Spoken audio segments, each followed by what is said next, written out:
ፈተናዎች በየትኛውም ሁኔታ ውስጥ እንደ ተራራ ቢደራረብባትም ጉልበቴ የሴት ነው ብላ ተራራዎቹን መውጣቱን አላቆመችም። ካለመችበት ውጥኗ ለመድረስ በሴትነቷ ብትፈተንም በልጅነቷ በርካታ የሚባሉ መውጣትና መውረድን የሚጭር የእግር ኳስ ስርዓት ሊያቆማት አልቻለም። በሜዳ ላይ ተጋድሏ ወንድ ልጅን የሚያስንቅ ከፍ ያለ አቅም ያላት እያሉ በርካቶች በቅርበት የሚያውቋት ይመሰክሩላታል።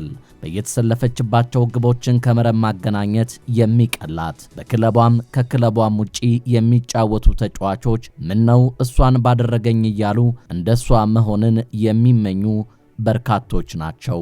ለበርካታ ሴቶች ተቀዳሚ አርያ ሆና በከፍታ የገነነች እሷ በየጨዋታው ኮከብነትን ጠራርጋ የወሰደች ብቸኛ ሳይሆን በየዓመቱ የኮከብ ግብ አግቢነትንና ተጫዋችነት ሽልማትን ደጋግማ በመውሰድ የሚስተካከላት ያልተገኘላት ተቃራኒ ተጫዋቾች ከሷ ፊት ሆኖ መግጠምን ፈተና ሆኖባቸው ምነው ይህ 90 ደቂቃ ቶሎ ባለቀ እያሉ የሚጨነቁባት ኳስ ስትይዝ ካልታሰበ ቦታ ወደ ግብነት የመቀየር አቅም የታደለች በጭንቅላቷ ወድቃ ተነስታ ፔናልቲዎችንና ቅጣት ምቶችን በቀላሉ የምታስቆጥር ናት። ቢገፏት በቀላሉ የማትወድቅ ፈጣን አጫዋትና ከኳስ ጋር ያላት ክህሎት ለተመለከታት የምትደንቅ ከገጠራማው መንደር እስከ አሜሪካ ሊግ ህልሟን የኖረች ታታሪ የመልካም ስብዕና ባለቤት የሴቶች የብሔራዊ ቡድን ዋና መሪ ካፒቴን ብሔራዊ ቡድኑ በታሪክ በርካታ ማሻሻያዎችን እንዲያስመዘግብ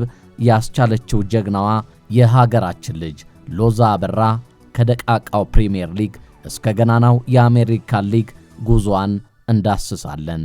አብራችሁን ሁኑ።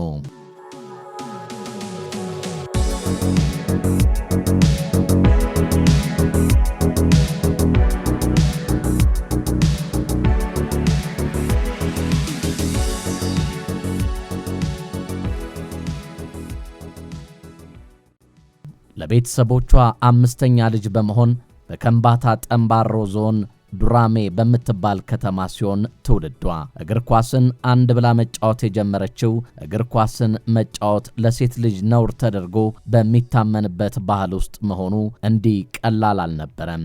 ነገር ግን በሰፈሯ ውስጥ በትንሽዬ ሜዳዎች ላይ ከሚጫወቱ ወንድ የሰፈሯ ልጆች ጋር ጨዋታን አንድ ብላ ጀመረች። በወቅቱ ትላለች ሎዛ አበራ በሰፈሬ ኳስን ስጫወት ብዙ ወንዶች ከኔ ጋር ለመጫወት እርስ በርሳቸው ይጣሉ ነበር ስትል የልጅነት ጊዜዋን ታስታውሳለች። እድሜ ለዝሆን ጨዋታ አዘጋጆችና አሰልጣኞች ምስጋና ይግባና ዝሆኗንና የትውልድ ከተማዋን ወክላ እንድትጫወት ተመርጣ መጫወት በመቻሏ ነበር ያላትን ድንቅ ብቃትና ችሎታዋን የተመለከቱት የዞን አሰልጣኞች ክልሏን ወክላ መጫወት ትችላለች ብለው በማመናቸው ለክልል ይመርጧትና ውድድሩ ወደሚካሄድበት አዳማ ክልሏን በመወከል እንድትጫወት አስቻሏት። በወቅቱ ተጫዋቾችን ፍለጋ በአዳማ የተገኙት የሐዋሳ ከተማ የሴቶች እግር ኳስ ክለብ አሰልጣኝ ዮሴፍ ገብረወልድ በችሎታዋ በመደነቅ የሐዋሳ የሴቶች ቡድንን እንድትቀላቀል አስቻሏት። ያኔ ታዲያ አንድ ብላ በሐዋሳ የእግር ኳስ ክለብ በፕሪሚየር ሊጉ መድመቅ ቻለች።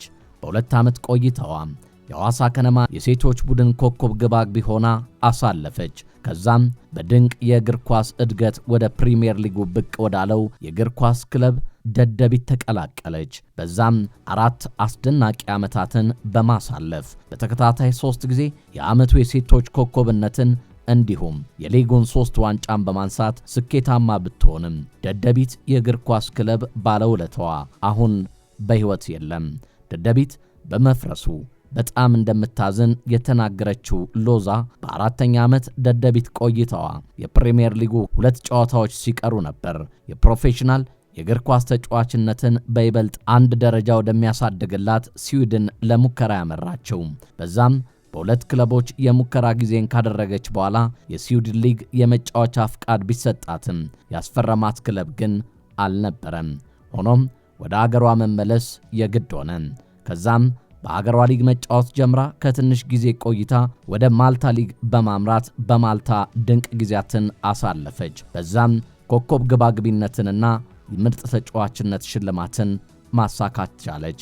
ተመልሳ ወደ ሀገሯ በመመለስም ከንግድ ባንክ ጋር ከቆየች በኋላ ወደ አሜሪካ ሊግ አምርታ ዲሲ ፓወር በመፈረም እየተጫወተች ትገኛለች። ሎዛ በፕሪሚየር ሊጉ በሐዋሳ ከነማ፣ በደደቢት፣ በንግድ ባንክ የሴቶች ቡድን የተጫወተች ስትሆን ለአገሯ ብሔራዊ ቡድን ከ21 ዓመት በታች መጫወት ጀምራ አሁን ዋናውን የሉሲ ቡድንን በአምበልነት የምትመራ ከብሔራዊ ቡድኑ ጋር በርካታ ስኬቶችንም ለማስመዝገብ እንደምትጥር ተናግራለች። አሁን 27 ዓመት ሞልቷታል። እግር ኳስን በከፍታ እየተጫወተች ስትገኝ ለብዙ ሴቶች ተጫዋቾች ምሳሌ ሆና በስኬት እየተመመች ትገኛለች። ሎዛ አበራ ጊኖሬ። በጥቂቱ ስለ ሀገራችን ልጅ ሎዛ አበራ ስኬትና ጉዞ በዚህ መልኩ አደረስናችሁ። ቻናላችንን ላይክ፣ ሼር፣ ኮሜንት፣ ሰብስክራይብ እያደረጋችሁ ስለ ሎዛ በዚህ መልኩ አደረስኳችሁ። በሌላ ዝግጅት እስክንገናኝ ቸር ያቆየን።